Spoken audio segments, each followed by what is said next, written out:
It was the morning of November 9th, 2005, in Robinson, Texas, a quiet town just south of Waco.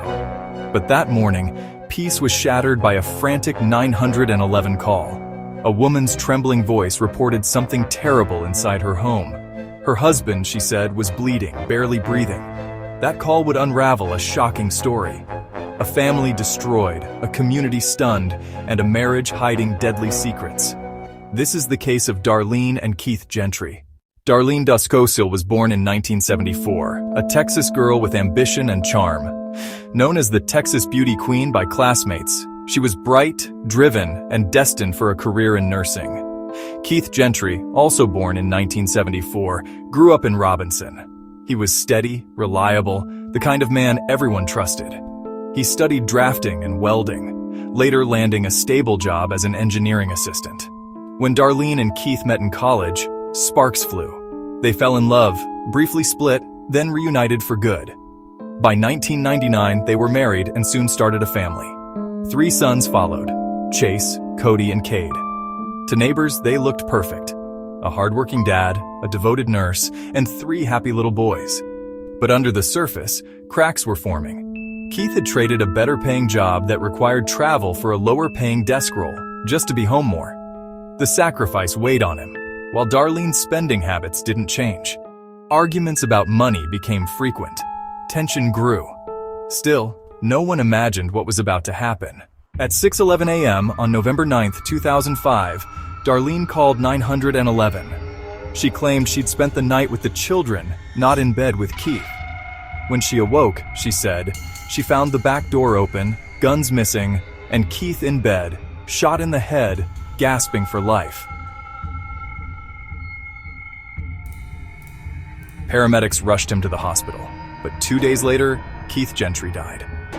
Police quickly grew suspicious of Darlene's story. The supposed burglary didn't add up. Some of Keith's guns were found neatly stacked outside the house, hardly what a fleeing thief would do, and only Keith and Darlene had access to the locked gun cabinet. Investigators noticed something else. Darlene, a trained nurse, hadn't tried CPR. On the 911 call, her tone sounded rehearsed, not panicked. Then came the discovery. Hidden in the kitchen trash were latex gloves containing a .22 caliber shell casing, gunshot residue, and DNA from both Keith and Darlene. The so-called burglary was staged. Detectives also uncovered motive. Keith's life insurance policy, worth up to $750,000. Enough to raise serious questions. On November 28, 2005, just 19 days after the shooting, police arrested Darlene for murder.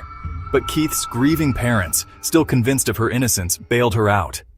Then Darlene made a fatal mistake. She contacted a local landowner about buying property with a pond. Weeks later, she asked him to fill that pond, quickly. Alarmed, he told police. When investigators drained it, they found a .22 caliber revolver, the murder weapon. But police wanted more. With the landowner's help, they set up a sting. Pretending the pond needed draining, he told Darlene. Soon after, she returned, wading into the water with boots and a rod, poking exactly where the gun had been. All of it caught on hidden camera. That sealed her fate. In February 2007, Darlene stood trial for first-degree murder. The evidence was overwhelming. The staged burglary, the shell casing in the trash, and the surveillance video of her searching the pond. On February 8, 2007, the jury found her guilty. She was sentenced to 60 years in prison. Darlene remains behind bars, still claiming innocence. She won't be eligible for parole until 2037. Her 3 sons were permanently placed in the custody of Keith's parents. Court orders prevent Darlene from contacting them. She hasn't spoken to her boys since 2010. Keith Gentry was remembered as a devoted father and husband, a man who chose family over ambition. His life was cut tragically short, but his legacy lives on in the children he loved and the family that still cherishes his memory. Thank you for watching Unreal True Crime. If you want more stories like this, don't forget to like, subscribe, and hit the bell for weekly deep dives into real cases.